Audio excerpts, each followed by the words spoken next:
Brachos Daf Nun Vez will take us through the machlokes between Beis Shammai and Beis Hillel that are in the Mishnah that we learned yesterday. It will explain the reasoning behind each of the machlokes, and then it will get into the halachos of Havdalah and the bracha on the fire and on the bisamim that we say along with it. The Gemara along the way will introduce another machlok between Beis Hillel and Beis Shammai, which is whether or not you need a cup of wine when you say Brachos Hamazon or not. So the first machlokes that's in the Mishnah, which we were in the middle of discussing, is whether you should say the bracha of the Kiddush the day the Mekadesh Shabbos or Mekadesh Yisrael v'Hazmanim, the bracha on the day that it is, before the bracha on the wine or after the bracha on the wine. And we had said that Beis Shammai says that you say the bracha on the day first. So the Gemara asks, but it's not true, because I'll show you a Mishnah, a Brisa, where Beis Shammai clearly says that when you're coming home and you say Havdalah, so you got to say the bracha on the wine first, and then the bracha of the Havdalah, which is also on the day. So you see, he says that the wine comes before the Havdalah. So you have a contradiction. In our Mishnah, he says the day before the Hagafen, and then over here in Havdalah, he says the Havdalah comes after the Hagafen. So the Gemara says, first of all, who told you that this Mishnah has anything to do with Beis Shammai? Maybe this is Beis Hillel's Shita. Now, in order for us to understand this, we have to get clear what exactly the machlokes between Beis Shammai and Beis Hillel is, as far as the order of things in Havdalah. It was mentioned in our Mishnah, but that's not the final word on the subject. It's actually a machlokes between Rabbi Meir and Rabbi Yehuda, what the machlokes Beis Shammai and Beis Hillel is. And it works as follows. Everybody agrees that Havdalah is the last thing you say. And everybody agrees that the machlokes of the order has something to do with where B'samim goes. Beis Shammai says that it goes later, and Beis Hillel says that it goes earlier. The question is, B'samim is in conflict with what? According to Reb Meir, B'samim is in conflict with the Brachos Hamazon. If you're saying Brachos Hamazon over the same cup of wine, what should you do first, B'samim or Brachos Hamazon? But Beis Shammai and Beis Hillel both agree that Ner is first, the bracha on the fire is first, and the machlokes is B'samim before Mazon or B'samim after, and Beis Shammai holds that it's after, and Beis Hillel holds that it's before. That's Reb Meir's understanding. According to Rabbi Yehuda, the conflict is not between B'samim and Mazon. Mazon is definitely first. The conflict is between B'samim and Ner. Which one goes first, the bracha on the fire or the bracha on the B'samim? Now, in this brisa, which we quoted here about Havdalah, it says that the order should be Mazon, wine, Ner, B'samim, and Havdalah. First Brachos Hamazon, then the bracha on the wine, then the bracha on the fire, then the bracha on the B'samim, then the bracha on the Havdalah. So now, the Gemara says, who do you think this Mishnah could possibly be? If it says the bracha on the Mazon first, that's got to be in Rabbi Yehuda's opinion, because only Rabbi Yehuda says that anybody holds that the bracha on the Mazon goes first. According to Rabbi Meir, everybody agrees that the bracha on the fire goes first. So it's definitely in Rabbi Yehuda. Now, within Rabbi Yehuda, who do you think this could be? Well, clearly says Ner goes before B'samim. That's Beis Shammai. So you see, this Mishnah has got to be Beis Shammai, according to Rabbi Yehuda's opinion. And yet, even though we've established that it's Beis Shammai, he still says that the bracha on the wine comes before the bracha on the Havdalah. So what's pshat? So the Gemara answer is very simple. When did Beis Shammai say you should say the bracha on the day first? That's when you're bringing the day in. When you're saying Kiddush at the beginning of the day, you want to usher it in as fast as you can. When you're leaving, you're saying Havdalah, so then you delay the bracha on the day to later, in order that you shouldn't be trying to get rid of the day as fast as you can. You want to delay it, you want to hold on to it as long as you can, so it should not appear like it's a burden upon you. Now, this brisa that we quoted said that you say the bracha on Brachos Hamazon first. If you have only one cup of wine, you should say first the bracha on Mazon, and then afterwards, Yain, Ner, B'samim, and Havdalah. The Gemara asks, hold on a second, if this is Beis Shammai, Beis Shammai says you don't need a cup of wine for Havdalah, for Brachos Hamazon at all. You could say Brachos Hamazon without a cup of wine. In our Mishnah, it clearly says, right, we said this yesterday, Beis Shammai says that if you have only one cup, so you say the bracha on the cup of wine, and then you say Brachos Hamazon.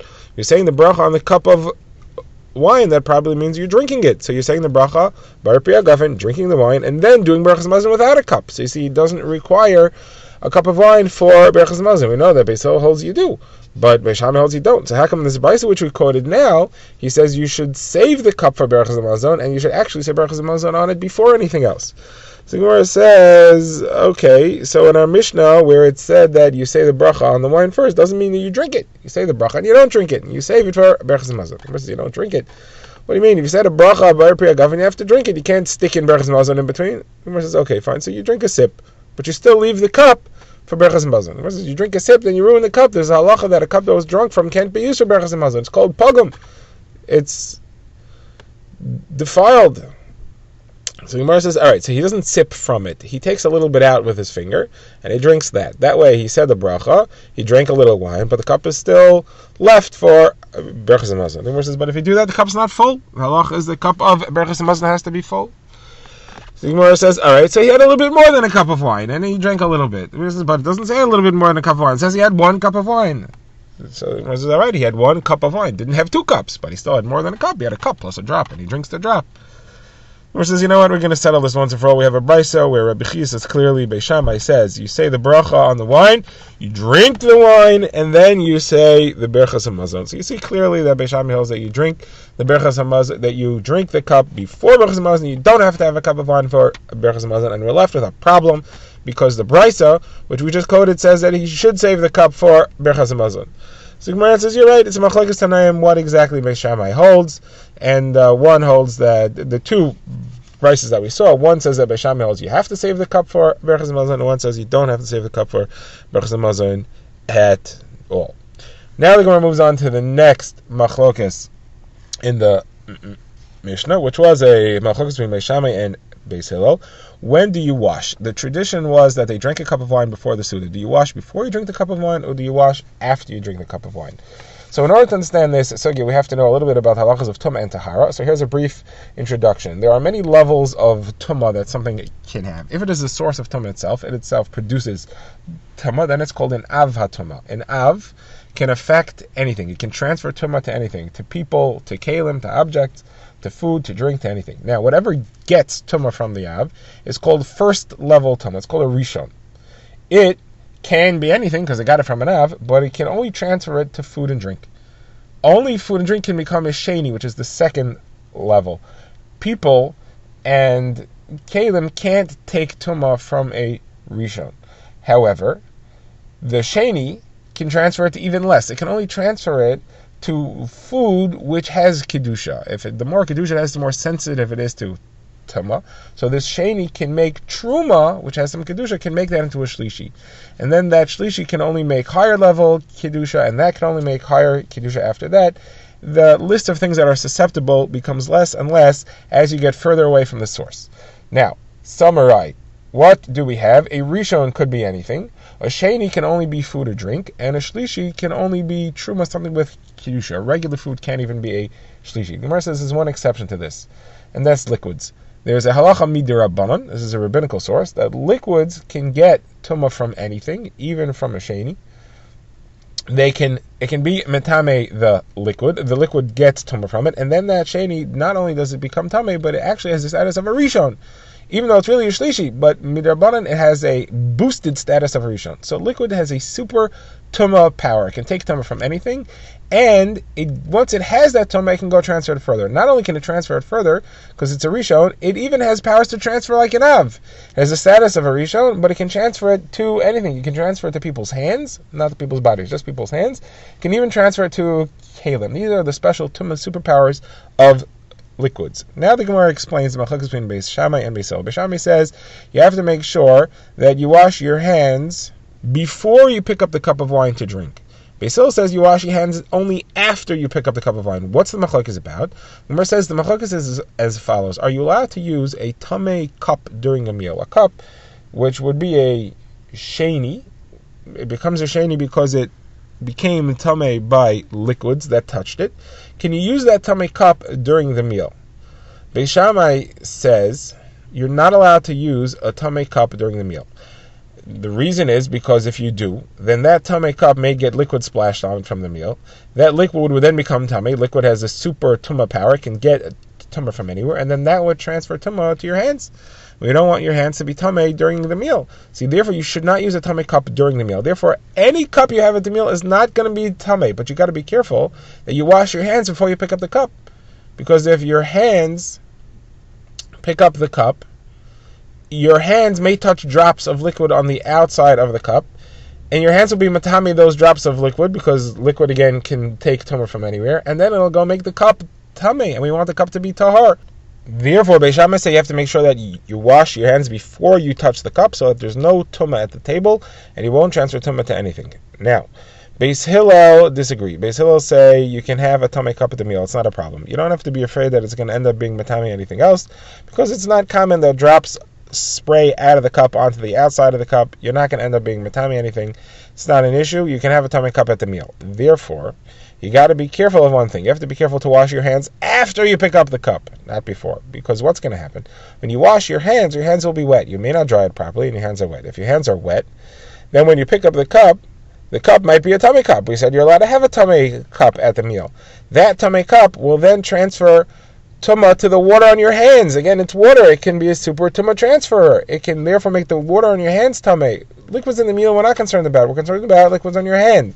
And therefore, the liquids on your hand will become tummy. Will make your hands tummy. We don't want your hands to be tummy during the meal. Therefore, you got to make sure that you wash your hands again after you touch the cup, because the cup may have been tummy and it may be tummy your hands. You want to make sure your hands don't become tummy. Now, the Gemara asks, why, if the cup is tummy, so even if you don't wash your hands, or even after you wash your hands, it could be tummy your hands again? So the Gemara says no. Only water could transfer tumah. Throughout the meal, every time you touch the cup, your hands are dry. And I'm not worried about liquid splashing. Therefore, as long as you don't have water that's sitting on your hands because you washed, you don't have to worry about tumah transferring to your hands. Now, the Gemara adds another reason for Beis Hillel's opinion. Beis Hillel also says you want to wash your hands after you drink the cup because you want to wash as close to the bracha on the bread as possible. Therefore, that's an additional reason. Now, the Gemara moves on to the second discussion between Beis Shammai this is already the third machlokes between Beis Shammai and Beis Hillel, but it's a similar subject. The subject is after you wash your hands and you dry them on a towel, where should you put the towel? So, Beis Shammai says you should put the towel on the table, and Beis Hillel says you should put the towel on the chair. Now, both of them are concerned about the same thing. They're concerned about the water on the towel transferring tumah. Now, where is it going to transfer tumah from to? So the chair you're sitting on was tamei off, and that everybody agrees to. So Beis Shammai says you don't want to put it on the chair, because if you do that, then the water on the towel will pick up tumah from the chair, and then when you dry your hands on the towel during the meal, it'll transfer tumah to your hands. We don't want your hands to become tummy. Therefore, keep the towel away from the chair. Now, Beis Shammai holds that the table is going to be tahar. Beis Shammai holds that the table during a meal has to be tahar. Therefore, you don't have to worry about anything if you put the towel on the table. Now, Beis Hillel disagrees. Beis Hillel says the table could be tamei too. Why it is there machlokes Beis Shammai and Beis Hillel whether the table is tahar or tamei? Beis Shammai says you got to be careful. Some people eat truma. If you're going to allow people to eat on a tamei table, then truma eaters might eat on a tamei table, and that'll be metamei their truma. Remember, truma is more susceptible than other foods. Truma could even become a shlishi. Even without water there, a table could be metamei truma. It can be a third level tuma. Regular food can't. So regular food on a tamei table, there's nothing to worry about. But Beis Shammai said, don't eat a tamei table anyway, because then a truma eater might eat there. Beis Hillel says, no, truma eaters know their halacha. They're careful. They're going to make sure not to eat at a tamei table. A regular person could eat at a tamei table because the table can't transfer tumah to regular food. They can't make because regular chulin, non-holy food cannot become a shlishi, can only become a sheni or higher. Now, Beis Shammai therefore say, your table could be tamei. Since your table could be tamei, you're better off putting the towel on your chair. Again, Beis Shammai said put it on the table because the table is tahar, and therefore there'll be no transference because of the water on the towel. Beis Hillel says put it on your chair. Even if it might pick up tumah from the chair, fine, but at least it'll only transfer to your hands. If you put it on the table might be tamei, and then the table will transfer tumah through the water on the towel to other food. You'll end up eating tamei food. That you're not allowed to do. So now the Gemara adds another reason over here. The Gemara says, you may say, hold on a second, Beis Hillel, I don't understand you. You're telling me that the table could be tamei. The chair could for sure be tamei. So something will transfer tumah through the water on the towel. If it's on the table, it'll transfer to the food. If it's on the chair, it'll transfer to your hands when you wipe your hands on it. Why is that better? So the Gemara says, Beis Shammai answer is, tumah of hands is a derabanan problem. I would rather your hands become tamei. That's only a derabanan issue. But tumah of the food you're eating has a source in deraisa. I don't want that to happen. I'm more careful that shouldn't happen. Therefore, don't put the towel when it's wet on the table at all. Now the Gemara moves on to discuss the next machlokus, which was, should you wash mayim acharnim before you sweep the floor at the end of the meal, or after you sweep the floor? Beis Shammai says you should make sure to sweep the floor first. You wash after you sweep the floor. Now, what's the essence of this machlokes? Machlokes is whether the waiter is supposed to be a Talmid Chacham who knows the halachas of a Suda or not. Beis Shammai says the waiter could be an Amaretz. He may not know anything, and therefore he's not going to take away the big pieces of bread that are lying around. And if you wash your hands before you sweep the floor, you'll end up splashing water on the bread, and that'll be destroying food, be destroying bread. You're not allowed to do that. Therefore, sweep the floor first. Beis Hillel says, no, your waiter should be a Talmid Chacham, and since he's a Talmid Chacham, he knows that this is a potential problem, and he will make sure to remove any piece of bread which is big enough to be a problem, which is a concise. Therefore, you don't have to sweep the floor first. Now, Beis Shammai and Beis Hillel here are not saying the opposites here. Beis Shammai says you gotta sweep the floor first. Beis Hillel says it doesn't matter. He doesn't say you should specifically sweep the floor later and wash first. He says it doesn't matter. You can sweep the floor first, you can sweep the floor later. Doesn't matter because the waiter's going to take away the big pieces of bread anyway. Now the Gemara here says, you told me it's only a problem if water splashes on pieces of bread the size of a kazayas. The Gemara says this seems to support a halacha that Rabbi Yochanan said you're allowed to destroy pieces of bread that are smaller than a kazayas. And that is taka the halacha, the Gemara says. Now, in all these machlokes that we've seen so far, the Gemara says, except for the last one, the halacha is like Beis Hillel. The last one is not clear. The last one is a machlokes of Yosi. Bar Rabbi Chanina says that the halacha is like Beis Shammai on this last one with the sweeping the floor, and Rav Oshi says no, the halacha is like Beis Hillel on this one as well. Okay, now the Gemara moves on to the discussion about Havdalah and the brachas that go with it, which are Ner, the bracha on the fire, and Psamim, the bracha on the smelling spices. Now, as we said earlier, there's a machlokes between Reb Meir and Reb Yehuda. What the machlokes Beis Shammai Masila is about the order of these things. According to Reb Meir, everybody agrees that the bracha on the fire goes first. The question is besamim before mazon or mazon before besamim? According to Reb Yehuda, everybody agrees that the mazon goes first, and the question is, what is the order? Besamim and then ner, or ner and then besamim? So the Gemara quotes an incident over here. Rav Huna bar Yehuda went to the house of Rava, and he saw that he said the bracha on besamim first. So he asked him, I don't understand you. In our Mishnah, everybody agrees that the bracha on the ner goes first. You should say the bracha on the ner first, the fire. Why are you saying the bracha on the besamim first? Where it says that, Rav answered him, that's Rabbi Meir's opinion. But according to Rabbi Yehuda, machlokes between Beis Shammai and Beis Hillel is which goes first, besamim or ner. The only thing they agree about is that the mazon goes first. And therefore I'm doing like Beis Hillel that says the bracha goes on the besamim first. Now the Gemara says the halacha is like the Rabbi Yehuda version of Beis Hillel, and therefore the order is if you have only one cup, brachas and mazon, then besamim, then the bracha on the fire, and then the actual bracha of Havdalah. Now the Gemara gets into a discussion of what the text of the bracha is. We had a machlokes again between Beis Shammai, who said that it should be bara me'or ha'esh, who created the light of the fire, and Beis Hillel said that it's borei, which is a present tense verb, creates the me'orei, the lights, plural, of the fire. So the Gemara first thinks that the machlokes is over the word bara or borei. The Gemara says everybody agrees that the word bara is okay. Bara is a past tense verb, created, and HaKadosh Baruch Hu created the fire in the past, and therefore we want a past tense verb, and everybody agrees you could use that. Beis Hillel says you could also say borei, which is a present tense verb, but it could also apply as a past tense verb. And Beis Shammai says you can't, because borei is only a present or future tense verb. It can't be a past tense verb. Now, the Gemara says, Tosfos here points out, if everybody agrees you could say bara, why would Beis Hillel say you could say borei? Because that is the language of psukim which we're about to quote, and we want to use the language of the psukim. So now the Gemara asks, how can you tell me that Beis Shammai holds that borei is not a past tense? We have psukim that clearly use borei as a past tense. Yotzeh borei choshen. Hashem created, he formed light and created the darkness. Yotzeh harim borei ruach, he creates wind. Borei shemayim, created the sky. All these things happened in the past. They were all created in the past. So how could Beis Shammai not say it's a past tense verb? So the Gemara says you're right. Beis Shammai agrees. There is no machlokes. Beis Shammai also says you could say borei. The machlokes is should you say ma'or or ma'orei? Ma'or means light. Beis Shammai says the fire is only one light. You should say a bracha of ma'or. Beis Hillel says there are multiple colors within a single flame, and therefore you should say me'orei, the lights. Now the Mishnah had a halacha that you should not use besamim or ner of a goy. The Gemara says, now I understand why you shouldn't use the ner of a guy, because he lit it on Shabbos, didn't keep Shabbos. So you can't say a bracha on the fire for after Shabbos on that. However, Psamim, what's wrong with that? So the Gemara says we're referring to Psamim which was used at a guy's party, and at the parties there was Avodah Zarah involved. That's why you can't say it. The Gemara says that doesn't make sense. Later in the Mishnah it says you can't use Psamim of an Avodah Zarah.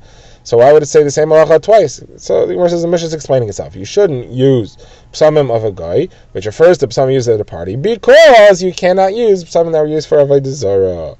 Now the Gemara quotes a brisa about the proper lights to use. The brisa says you shouldn't use any light which violated Shabbos. The Gemara says not which violated Shabbos in a permitted way, such as if it was used for a case of a medical emergency, that's okay. Or if it was lit before Shabbos and burned the entire Shabbos in the house of a Jew, that's also okay. You could use those. You shouldn't use one which was lit in violation of Shabbos, which means that it was lit on Shabbos. That should not be used.